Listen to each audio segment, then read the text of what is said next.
welcome back to 4F Beauty. When will I be YouTube famous? I don't know, probably never. However, what I do know is that this is the first in a new series that I'm starting on my channel that I am calling Retro Review, because I get the feeling Shop My Stash is going to be far too easy to lisp to when I'm tired and filming first thing in the morning or last thing at night, and I figure Retro Review will be much easier for me to say, and it gives me a chance of using a vinyl image, because I miss vinyl, that little hiss as you just put the needle on and you're just waiting for the music to start and get that very gentle hiss through the speakers. Yes, I am that old. Right. Enough silliness. As if you couldn't already tell from the description, title, thumbnail, this retro review is with the ABH Prism palette. And for those of you who have seen these are all of my palettes I have, yes, this is the genuine article. I bought another one after getting scammed with the first one that I bought. So, if you want to see exactly how I created this look using this gorgeous retro ABH palette, then my friend, you have the best seat in the house. Grab a drink, grab a snack, sit back and enjoy, because here it comes. Hey, welcome back from the intro. Right, I will have told you in the intro and probably shown you the palette that I'm going to be using. It's the ABH Prism palette. Now, anyone who's watched these are my palette collection will know that I said I had the Prism, but it turned out to be a fake. This is the fake one. This is the real one.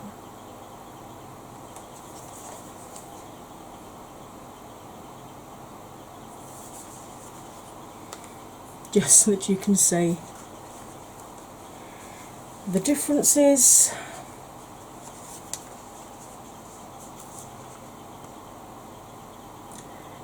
Yeah.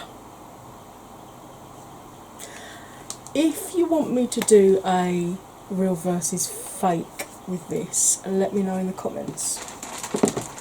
But for today, I am going to do a retro review with Prism. I did a look with this a few days ago, put it up on Insta, and everyone was like, oh my god, you need to do a review. You need to film that, you need to show us how you did this. So, I'm going to recreate that look. Now, this is a teaching channel, which means I go slowly enough that complete beginners can keep up with me. This also helps me because of my chronic pain. I can't blend as quickly as I used to. If you find I'm going too slowly for you, up there somewhere is a speed widget. Please feel free to use it. I won't be offended because, sweetheart, unless you tell me you've used it, I'm not gonna know. Right, let's get you zoomed in. Face is washed, moisturised, SPF and primed as always. And today I used the No Problem primer with my antiperspirant primer over the top, because let's just say the pores are making themselves felt today. On my eyes I have my usual Chrome Pebble blank page in cotton. That's available in 6 different shades. White is the lightest, the deepest 2 are a very rich chocolate brown and a black, and there's 3 skin tone shades in between those, so you should be able to find one that suits your needs. What I like about that one is it's not sticky when you apply it. You can apply it with your finger, or I just use a fluffy brush like this and just blend it in. But it doesn't need setting, which means you can go straight on with your powders and you can start blending straight away. Even with my deep set eyes, you can see it's not creasing through there, so that has actually overtaken all of my other things that I used to use as primer. It's better than the Urban Decay Primer Potion, it's better than the MAC Soft Ochre Paint Pot, which I do still have here. See? Still got it.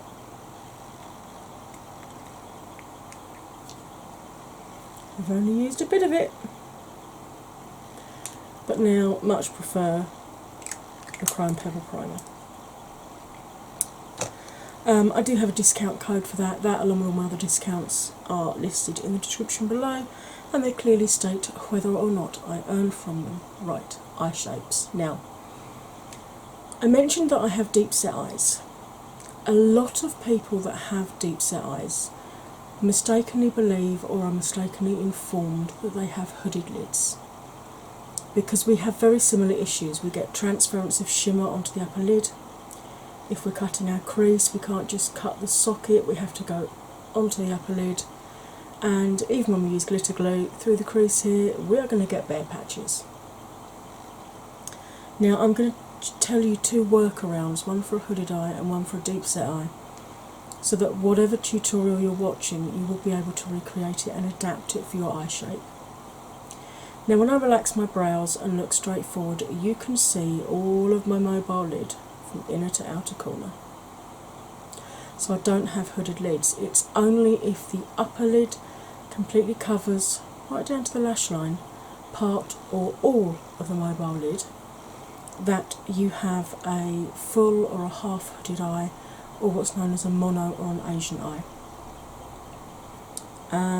Deep set eyes, I'm just going to show you exactly what that entails. If I cover my visible mobile lid this side and slowly close my eye, so you can see the socket line is there, but there's that much lid space that folds back away out of sight.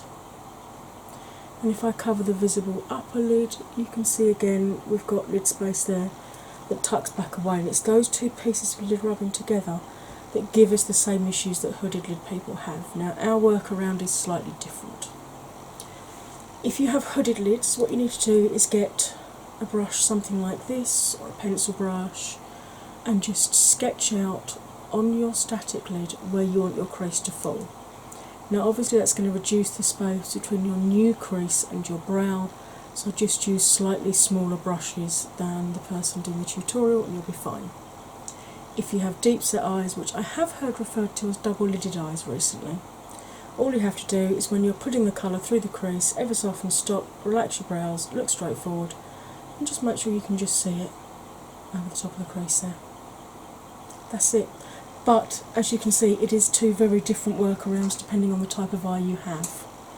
Right, enough chuntering, it's time for me to put some colour onto my eyeballs. Well, my eyelids, not my eyeballs.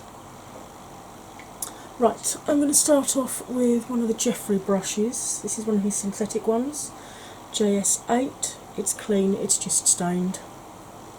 And I'm going to go into Allure to start with, which is a lovely taupey, cool toned brown. It is quite dusty, but then most Anastasia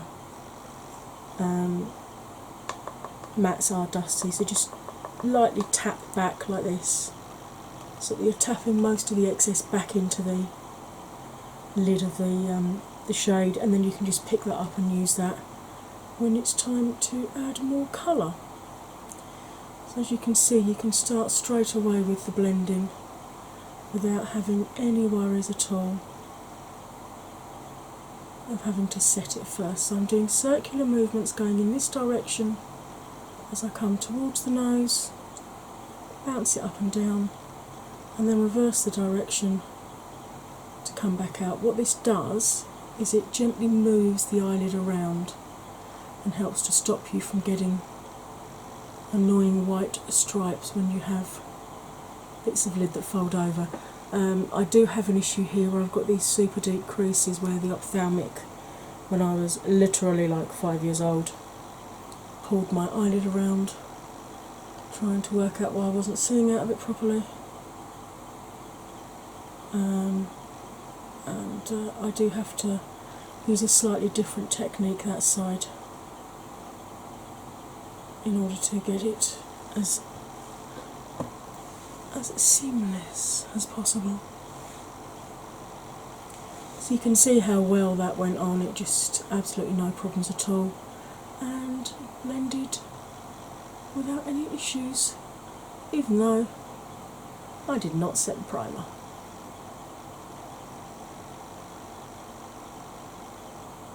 And so far I haven't even used all of the kick up that came up, so let's go back in and do the same on this eye. Now, unless you're James Charles and Photoshop them, your eyes are not symmetrical. So it's always best just to sit back occasionally, relax your brows and just make sure the shape that you're doing both sides matches. You may find you have to use a slightly different shape on one eye than the other in order to get them to look the same when your brows are relaxed. I like to leave sort of 3 or 4 mil below my brow before the colour comes in, unless I'm doing an editorial look, in which case I'll go right up to the brow. But I like to leave a bit of space when I'm doing a normal blended look, just so that the brow highlight shows up nicely. You can see there that I'm getting that tiger striping because the creasing is just too deep, so I do have to stretch my lid out slightly just to get that to blend properly. But do not do that if the circular movement works fine for you, otherwise you will end up with deep creases, and I can promise you, you won't like them because they only get worse year on year. And you can see I haven't even used all the kick up yet from that pan, and yet I'm happy with both of those. Right, I'm now going to go into Parallel, same brush, which is a gorgeous chocolate brown, and again circular movements, but this time much further down the eye, more towards the crease, just to build a bit of depth up. I still want the lighter brown above it. I do struggle here and here with dry patches on both eyes. I'm not overly worried that that's a little patchy there because I'm going to put a deeper colour over the top in a minute anyway. I'm more concerned with getting the blend nicely. I'm sorry if you're hearing my fan, but it's so hot in my kitchen. If I don't have my fan on, I'm going to melt, and so will my makeup. It's ridiculous. It's you know, it's third week in September, second to last week in September, and yet it's still ridiculous. The temperature one day is warm, next day it rains and it's a bit cooler, and then it's warm again and then it rains. And anyone with arthritis will understand when I say my spine and my hip are a much better indicator of tomorrow's weather than any meteorologist. So again, I'm just repeating the same thing this side, little circular movements. I always hold the brush right at the end so that I put as little pressure on my eye as possible, because the skin of your eyelid is the thinnest skin on the body, so you need to treat it delicately. I'm not overly worried by fallout because I haven't done my base yet anyway. If you like to do your base first, either tap off more and spend longer building the shade up, or put powder down to catch it if you are under the age of 30, because if you're over the age of 30, baking your under eye, dead giveaway of your age, because it will look as crepey as an Egyptian mummy by the time you're finished. Right, I've got a microfiber cloth here that I'm using to clean the brush off with. I prefer it to a colour switch, it's much gentler on the bristles, especially if you are using a natural hairbrush. I mean, this is synthetic, but even so, I've actually found that I prefer this to the colour switch that I was using. Right, I'm going to go in with another Jeffrey brush, more tapered. This is the JS12. And I'm going to go into Throne, which is the green sort of, it's almost a duochrome really. And I'm going to gently, in very, very small windscreen wipers, run that through the crease. So we get as little fallout onto the lid as possible when you're first laying that colour down. Once you've got the colour down, you can do the full windscreen wiper sweep. And then I'm just going to blend all the way along that line, just to soften the edges, blur the edges a bit and make sure it's visible when I relax my brows. If you've moved your crease, this is where you would now obviously follow the line you'd put down rather than your actual socket line.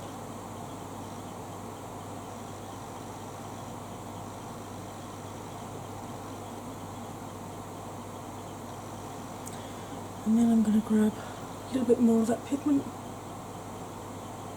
and just pop it onto the outer third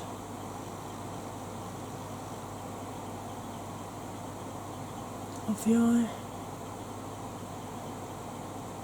like so. Now, although this is a shimmer, if you use a densely packed brush like this and you're very careful and light with the blending like I've been, what happens is you end up buffing away most of the shimmer particles and it leaves you with the base pigment from underneath. So again, same thing this side, little windscreen wipers initially until I've built the colour up. You can see this lid creases an awful lot more, and I've got that tiger stripe in there again. But I can at least close this eye though when I'm blending it out, which does make life a little easier. But obviously if I close this eye and I'm trying to do any kind of detail work over this side, not a lot of makeup happens. And if I'm just blending along a line, it's okay because muscle memory is marvellous for that. But any kind of intricacy just, yeah, it doesn't happen basically. And again, I'm just going to pull that out slightly just to make sure that I've got rid of all of the tiger striping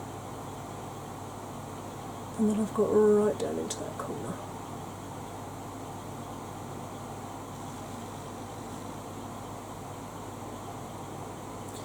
Yeah, rather than calling it Shop My Stash, because everyone calls it that, I decided to call it a retro review, because it is. It's going back to a palette that you know, possibly haven't used for a while, because you know what it's like, you get new palettes coming out and you instantly want to use those instead. And then your older palettes get forgotten and then you think, oh, I don't really know what to do. So hopefully this will help inspire you into using maybe some different looks with your older palettes. Right, this is a JS24, it's actually a concealer brush, but I like this for getting right into that corner there when you're putting a colour onto the lid. And I'm going to go into the shade Dimension, which is the pewtery grey with almost like a silver shift on it. Now I'm not going to spray this, I'm going to apply it dry.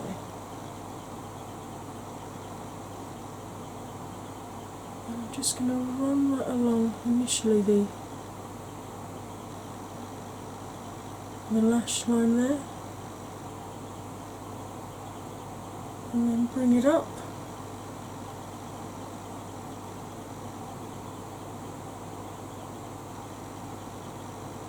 To fill in the remaining 2/3 of the lid. And I much prefer putting a little bit of pigment on the brush and going back in than loading too much up and having it go clunky on the lid. But you can see this is great for getting right down into that corner. Just because a brush claims to be for a certain thing doesn't mean you have to use it for that. Then I'm going to use the very, very tip of these bristles just to sort of buff across where the pewter meets the green and just blend the two together.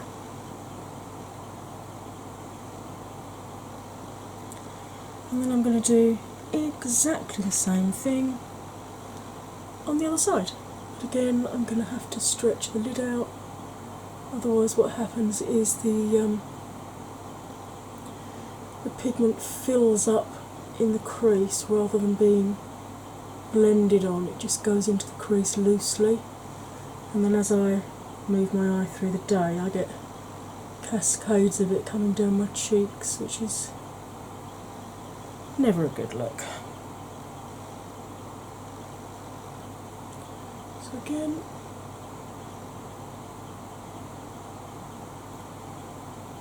fill in the remaining 2/3 of the lid,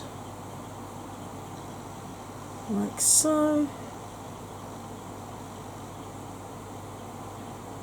and then just slightly buff with the tip of the brush where the two colours meet.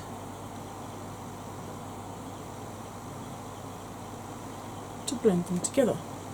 I like that. Right, I'm going to pause you while I put some foundation and everything on, and I will be back to show you how I finish this eye look off.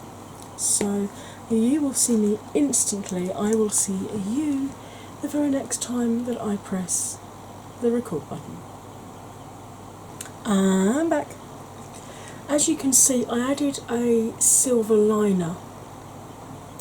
This is the Suva Hydra liners, which are activated by liquid, by water or by setting spray. I do have a separate mini tutorial showing you how to put liner on, and I actually bought a set of artist brushes that are meant for watercolours and stuff. Take that off, you might actually be able to see that. There we go. Because I find this gives you a beautifully fine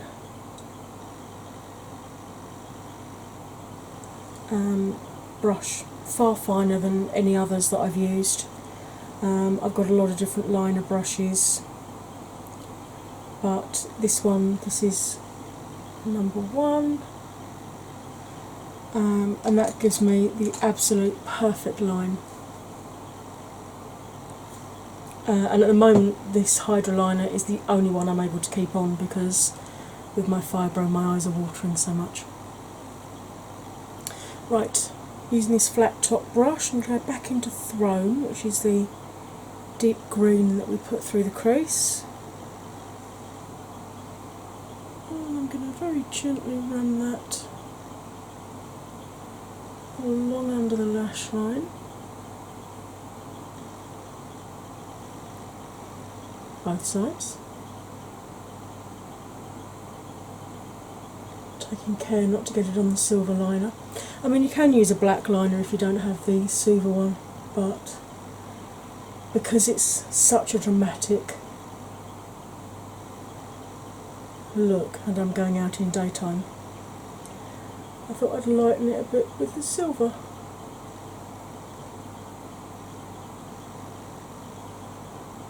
Okay, and now I'm going to get a thicker brush. This is actually the brush that was in the Tarte Graveyard Girl Swamp Queen palette. I love it because it's flat topped but it's chunky, so it really gets up under those lashes well. I'm going to dip back into Lure, which is that light brown, the first shade we used. I'm just going to use that to smudge out the lower lash line. Make it a little bit more grungy, a bit softer under there. Again, taking care not to hit the silver liner. I flinch more this side because obviously I don't have any peripheral vision, and I'm relying very much on muscle memory and a viewfinder that's quite a way away. in order to do this side. There, pretty. And then I'm going to go in with, this is just a serious, it's a really cheap lip brush. I bought it from eBay about 10 years ago. And I'm going to go into Lucid, which is the lightest shimmer in the palette. I'm going to run that along underneath the tail of the brow.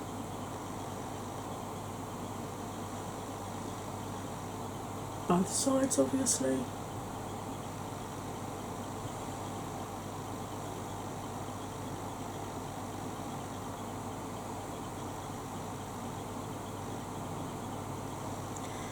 And then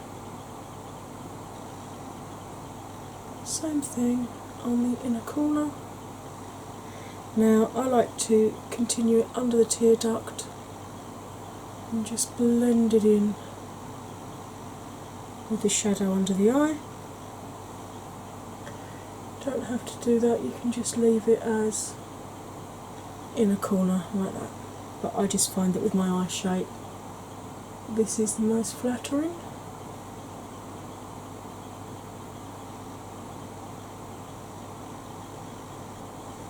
There we go. Right, I am going to pause you one last time while I put some highlight on my face, choose a mascara, choose a lipstick, and I'll be back with my, oops, knocking my brushes everywhere. I'll be back with my finished look.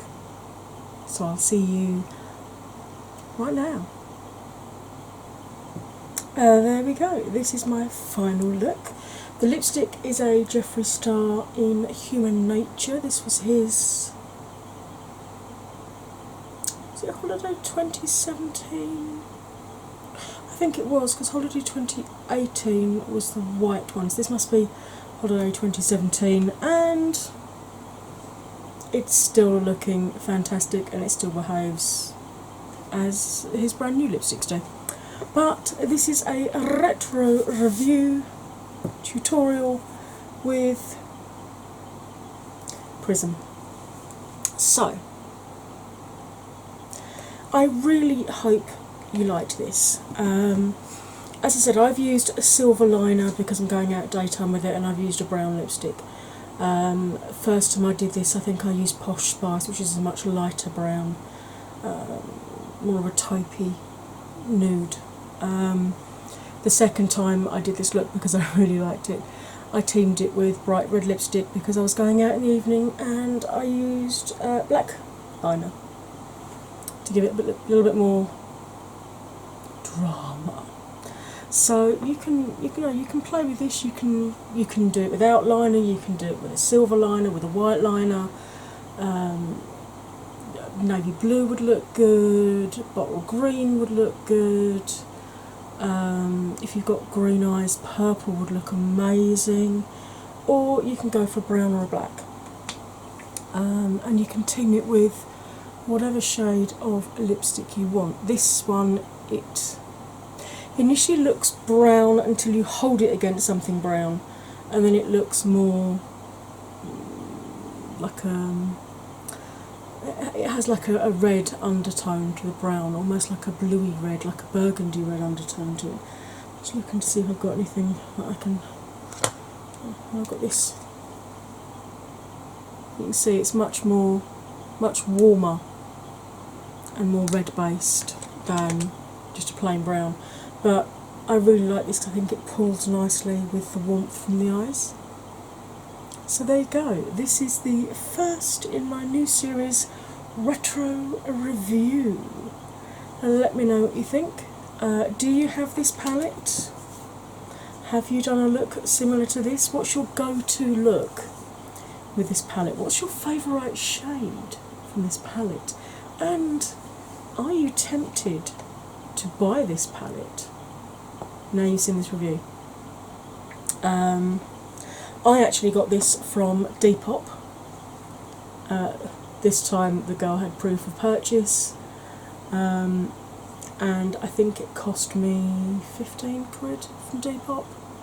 So I sanitised it when it arrived with alcohol, but you know, powder products you're pretty safe with. But I really, really like this. Again, let me know if you want me to do a real versus fake with this, and I will gladly do that for you. Right.